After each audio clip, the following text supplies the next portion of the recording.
Hello कुशाबी, कैसे हैं आप? Hello sir, good afternoon sir. Good afternoon, कैसे हैं आप? सर मैं अच्छी हूँ, आप कैसे हैं? मैं बहुत अच्छा हूं। पहले तो कॉन्ग्रेचुलेशन, आपको बहुत बहुत ढेर सारी शुभकामनाएं, आपको और आपकी पूरी फैमिली को। Thank you so much sir.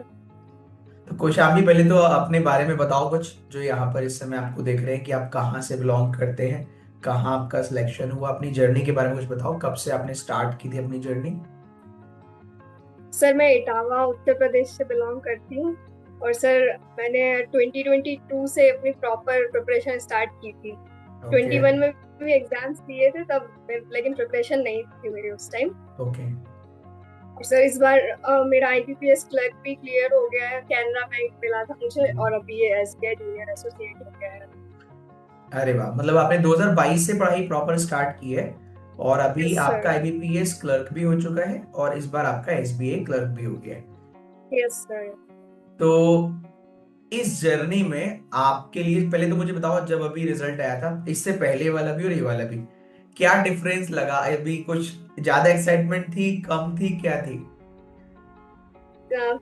इसमें तो थोड़ी कम थी क्योंकि एक हो चुका था और हाँ। एसबीआई में, मतलब लेकिन एसबीआई था तो वो थोड़ा अच्छा लगा, खुशी हुई थोड़ी सी। चलो, बहुत बढ़िया।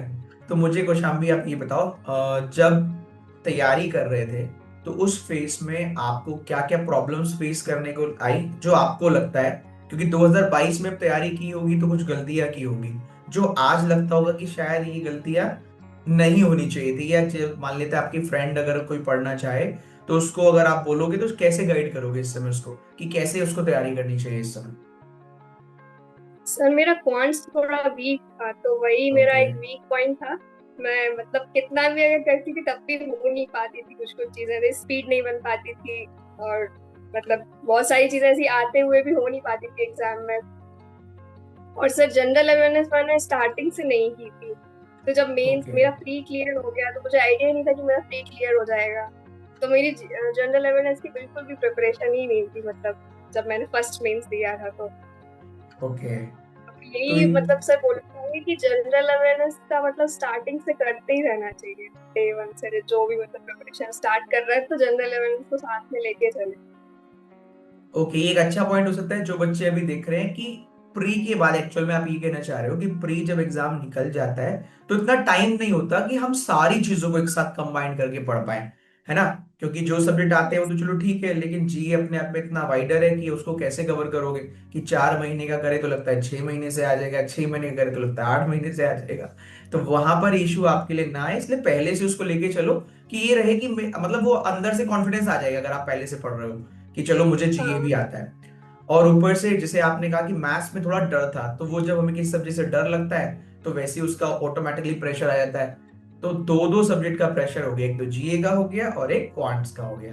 तो ये एक रीजन हो सकता है स्टार्टिंग में मेंस ना निकलने का। तो सभी बच्चे जो इस समय देख रहे हैं, कोई भी सब्जेक्ट वीक नहीं रहने देना है। हर सब्जेक्ट पे एटलीस्ट बराबर टाइमिंग देके पढ़ाई करते हुए चले। हाँ, स्ट्रांग आपका सब्जेक्ट है उसको और स्ट्रांग बना लो, लेकिन कोई भी वीक मत रहने दो कि वो आप इतना अंडर कॉन्फिडेंट ना हो जाओ कि वहां पेपर सॉल्व ना कर पाओ। वैसे भी क्वांट तो आती भी ऐसी है कि जिसको आता है उसके होश उड़ा देती है ना।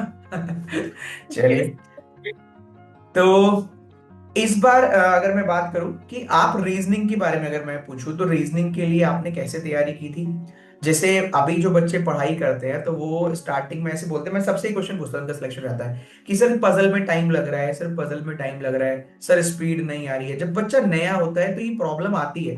तो क्या जब आप नए थे 2022 में, तो आपको स्टार्टिंग में कितना समय लगता था पजल वगैरह में? सर स्टार्टिंग में तो जब बिल्कुल नहीं आता था, बिल्कुल प्रिपरेशन स्टार्ट की थी, तब तो आराम से मतलब तो थोड़ी अच्छी भी अगर पजल है तो 7 8 मिनट 10 मिनट लग जाते थे। तो और सर अब वही पजल 1 1.5 मिनट 2 मिनट में हो जाती है। ओके, मतलब स्टार्टिंग में तो इतना ये समय लग जा। कंप्लीट सर, कीजिए, कंप्लीट। यस सर, तो यही डिफरेंस है। वो भी सर ये सब स्पीड से तभी आई पजल्स में जब आप रेगुलरली मतलब करते रहो, उसमें कुछ नहीं चाहिए, सिर्फ प्रैक्टिस चाहिए। बस वो करते रहो, सॉल्व तो अपने आप ही स्पीड बिल्डअप हो जाती है, उसको कुछ एक्स्ट्रा करने की जरूरत ही नहीं होती है। सब ये पूछते हैं कि कैसे फास्ट कर लेती हो, कैसे इतनी जल्दी हो जाती है। इसका सिर्फ यही है कि बस सॉल्व करते ही रहो रेगुलर बेसिस पे। तो पता ही नहीं चलेगा कि स्पीड कब आ गई। तो जैसे अभी जो बच्चा देख रहा है उसके लिए सिर्फ ये बोल सकते हैं कि देखो, स्टार्टिंग में टाइम लगता ही है, वो चाहे कोई भी प्रिपरेशन कर रहा हो उसको हमेशा स्टार्टिंग में समय लगेगा। रीजन है, इतनी बड़ी बड़ी पजल रहती है, स्टार्टिंग में देख के लगता है कि ये क्या आ गया, क्योंकि मिसलिनियस से सीधा पजल पे जंप कर दो, लगता है ये तो थोड़ा डेंजर है। फिर लोग बता भी देते हैं कि भाई हमें भी टाइम लग रहा है, हमें भी टाइम लग रहा है, तो ऊपर से ही प्रेशर आता है कि अच्छा टाइम तो लग रहा है। फिर जो चीज ज्यादा नंबर की आ रही है वो साइकोलॉजिकली भी रहेगा कि आसान कैसे हो सकती है ना। अगर आसान होगी तो फिर तो पेपर ही निकल जाएगा बहुत प्यार से। तो जो बच्चे देख रहे हैं, जितने भी सिलेक्टेड बच्चे हैं, उन सबको प्रॉपर स्टार्टिंग में टाइम लगता था। कौशाम्बी को भी टाइम लगता था 7-8 मिनट, लेकिन आज वो समय जैसे 1.5-2 मिनट बोल रहे हैं ना, किसी पजल में 1.5-2 मिनट, जैसे मैं क्लर्क वाली कराता हूँ वो अनसर्टेन वाली, तो वो 1.5-2 मिनट में आराम से हो जाती है। कुछ पजल होंगी जो 2.5 मिनट ले लेती होंगी, 3 मिनट ले लेती होंगी।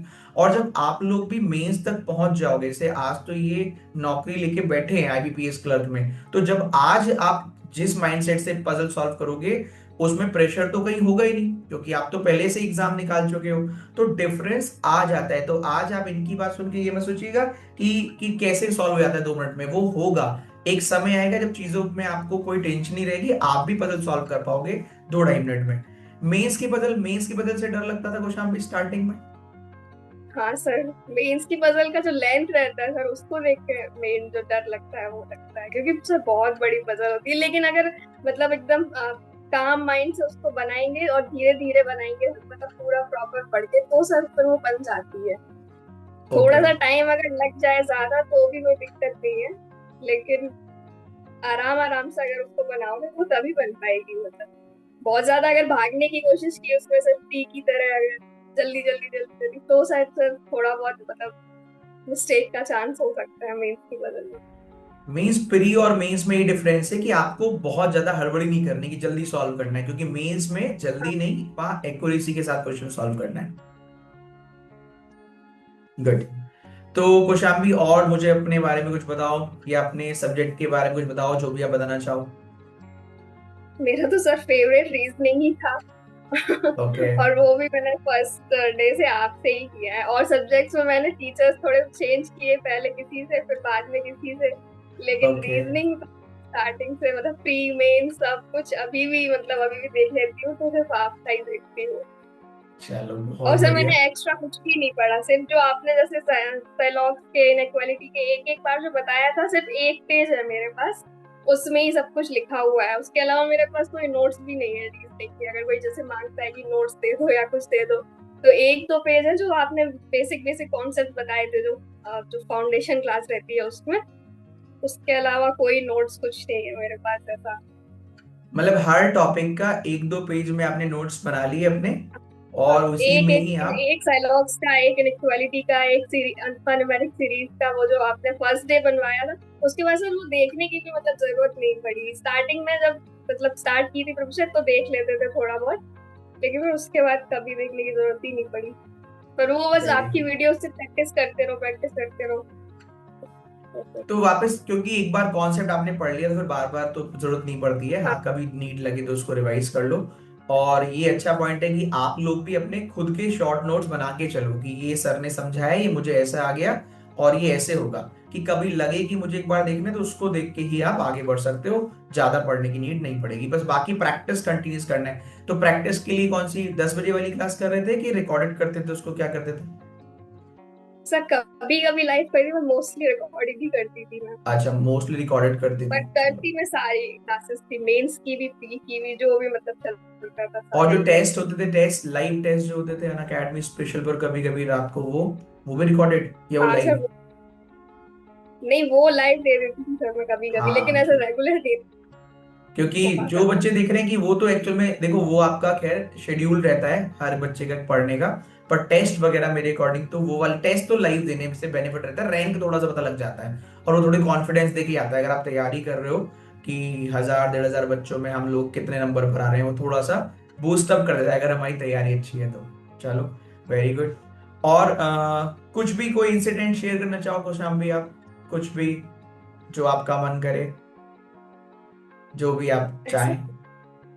कोई इंसिडेंट नहीं है सर अभी। चलो अपने, मुझे बताओ अपनी जर्नी में किस किस ने क्या क्या सपोर्ट किया है। जब आप 2022-23 में एग्जाम्स नहीं निकले थे, तब आपने अपने आप को कैसे बूस्ट किया वापस पढ़ने के लिए? उसके बारे में सर कुछ? मेरे पेरेंट्स बहुत सपोर्टिव है, मतलब अगर नहीं भी हुआ तो कभी ये नहीं मैंने किसी से सुना कि क्या कर रही हो, क्या पढ़ रही हो नहीं रहा है तो बस नहीं हुआ तो स्माइल करके, मम्मी ने भी पापा ने भी हमेशा यही बोला, चलो कोई बात नहीं, फिर से दे देना, इस बार नहीं हुआ तो अगली बार हो जाएगा। तो सबसे बड़ा सा सपोर्ट यही था, कभी बहुत ज्यादा ऐसा प्रेशर फील नहीं हुआ मुझे कि कोई प्रेशर है घर वाले, बस मेरे ऊपर मेरा खुद का ही प्रेशर था कि मेरा जल्दी हो जाए, मेरे ही माइंड में ये था बस। लेकिन और फैमिली की तरफ से मेरे ऊपर कोई प्रेशर नहीं, तो सर ये एक बहुत पॉजिटिव चीज थी। Very good. तो मतलब एक तरीके से आपने खुद ही मतलब अपने आपकी तैयारी के लिए, बाकी लोगों ने तो ऐसा कुछ नहीं किया, हर एक ने सपोर्ट ही किया, मम्मी पापा ने तो। बाकी खुद से कभी कुछ लगता ही नहीं कि बाकी खुद से लगता ही कि जल्दी हो जाए, जल्दी हो जाए। तो मुझे अभी बताओ, बोला। अपने स्टडीज के टाइम को, जैसे स्टार्टिंग में आप कितना समय प्री प्री को देते थे, और लास्ट में जब आपका आईपीएस क्लर्क में सिलेक्शन हो रहा था उससे पहले क्या टाइमिंग कैसे मैनेज करते थे? टाइमिंग कितना समय प्री को देते थे उस समय, कितना मेंस को देते थे? सर जब बिल्कुल मैंने स्टार्ट की थी प्रिपरेशन तब तो सर मैं मेजोरिटी ऑफ टाइम प्री को ही दे रही थी, प्री को क्योंकि ही मैंने देने का। मेंस दिया ही नहीं था। लेकिन हम्म। ये चीज मुझे पता नहीं थी कि मेंस को भी मतलब शुरू से ही लेके चलना चाहिए था मुझे। हम्म। तभी सर मेरा वो मेंस मतलब क्लियर ही नहीं हुए थे वो, बिल्कुल भी, मतलब बिल्कुल भी ओके। उसमें कुछ भी नहीं स्कोर आया था ऐसा, क्योंकि मैंने बिल्कुल पढ़ाई नहीं की थी मेंस की। हम्म। मुझे लगता था मेरा शायद फ्री हो जाएगा उसके बाद कुछ होगा मेंस में। बिल्कुल। और फिर सर जब मेरा प्री क्लियर होने लगे थे तो फिर मैं प्री को सिर्फ मॉक टेस्ट देती थी, और उसका एनालिसिस करके सर 2-3 मॉक टेस्ट भी दे देती थी, और उसके अलावा प्री के लिए ऐसा कुछ स्पेसिफिक नहीं करती थी, क्योंकि प्री होने लगे थे सारे क्लियर। 23-24 में भी काफी सारे हुए, 24 में भी सारे ही फ्री हो गए थे, ओके। 20 में भी हो गए थे। तो फिर और बाकी टाइम से मैं मेंस को ही देती थी, क्योंकि मेंस में ही मतलब अच्छा स्कोर अगर आ जाएगा तो फिर वो इंटरव्यू में भी हेल्प करता है। पीएसपीओ में भी बिल्कुल। सर मेरा मेंस स्कोर बहुत अच्छा था, पर वो इंटरव्यू में थोड़ा गड़बड़ हो गया था, वो ओके। 1 मार्क से रह गया था फाइनल सिलेक्शन। चलो, तो जो बच्चा इस समय यहाँ वीडियो देख रहा है, देखो होता क्या है, जितने लोग देख रहे हो, कि हम लोग ना प्री प्री में इतने खो जाते हैं कि हम सोचते हैं पहले प्री निकल जाए तब मेंस देखेंगे। पर इशू वहां पर ये आता है कि प्री खत्म होने के बाद अगर आपका प्री एग्जाम निकल गया तो आपके पास टाइम ही नहीं है। आप चाह कर भी ना अपना अगर पूरा दिन भी दोगे तो भी आप एग्जाम नहीं निकाल पाओगे, बहुत रेयर टू रेयरेस्ट है, मतलब 1% ही होगा कि आपका एग्जाम निकल जाए। तो आप प्री को समय दीजिए, कॉन्सेप्ट सीख लिया है, उसके बाद आप क्या करो, प्री और मेंस को ऐसे बैलेंस करो कि प्री जिस दिन निकल जाएगा तो आपको मेंस के लिए फिर देखना ना पड़े कि यार मैं हबड़ दबड़ में पढ़ाई कर रहा हूँ। क्योंकि अगर आपने वापस मेंस का ये मौका खो दिया जो इतने लाखों बच्चों में आपको मिला है, तो फिर आपको जीरो से शुरू करना पड़ता है, और वो थोड़ा ज्यादा हेक्टिक लगता है कि यार अब फिर जीरो से शुरू करो, फिर वापस पढ़ाई करो। तो अगर आप उस लूप से बचना चाहते हो तो तैयारी को साथ में लेके चलो। हाँ, आप नए नए हो, पहले प्री को थोड़ा जल्दी से कवर कर लो, फिर साथ में प्री और मेंस को बैलेंस करके पढ़ना शुरू कर दो। जब एग्जाम आने वाला हो आपका प्री का, तो थोड़े दिन 10-12 दिन का ब्रेक ले लो मेंस से। लेकिन जैसे ही आपका एग्जाम प्री का खत्म हो जाए तुरंत पूरा पूरा शिफ्ट कर दो मेंस वाले पर। जी लगातार पढ़ते रहो, और जो आपका सब्जेक्ट अच्छा है उसको और स्ट्रांग करो, जो वीक है उसको भी भैया काम करते रहो, नहीं तो वही फंसा देगा फिर आखिरी में जाके, है ना। चलिए, तो कौशाम्बी, अभी फिलहाल आप कहाँ पर हैं? सर अभी मैं इटावा में ही हूँ, कैनरा बैंक इटावा का में। अभी मेल आया है, एक बार डॉक्यूमेंट वेरिफिकेशन हो चुका है, सेकंड डीडी के लिए मेल आना था, तब तक ये रिजल्ट भी आ गया एसबीआई का। ओके, तो अब कौन सा ज्वाइन करना है? तो सर मैं एसबीआई सोच रही हूँ। अच्छा, एसबीआई, चलो, जो आप चाहें आप सजेस्ट वो। कीजिए। नहीं, मैं तो आपको बोलूंगा जो आपको अच्छा लगे। देखो, मेरे लिए तो वो वाला बैंक भी सेम है, ये वाला बैंक भी सेम है, पर लोग बोलते हैं एसबीआई का रुतबा थोड़ा ज्यादा है, ऐसे लोग बोलते हैं, ये मैं नहीं बोलता हूँ, मैं तो ऐसे बता रहा हूँ। तो आप जो आपको कंफर्टेबल लगे, जो अच्छा लगे, पर एसबीआई में काम भी बहुत रहता है, याद रखना, ठीक है। हाँ। तो wish you all the very best. अच्छी बात है ये चॉइस होना, ना थैंक जीवन में चॉइस होना भी अच्छी बात है, और ये कहीं ना हाँ। कहीं और पॉजिटिविटी लेके जाएगा, और रुकना नहीं है, अभी आगे बढ़ना है, हाँ। पीयू की पोस्ट पर भी पहुंचना है बहुत जल्दी। और अगली बार जब मिलेंगे तो ऐसे ही पीओ वाला इंटरव्यू हम लोग कर रहे होंगे, ठीक है। यस और अभी सर। हम लोग मीटअप रखेंगे तो आप मिलने आइएगा, और पेरेंट्स को श्योर। लेकर आइएगा, और कोशिश कीजिएगा वहां आके, फिर आपको वहां पे मिलके ढेर सारी शुभकामनाएं वहां देते हैं, ठीक है। चलो, ऑल दी वेरी बेस्ट, खुश थैंक यू रहिए, खूब सो तरक्की मच कीजिए, bye sir. Bye, take care. Bye.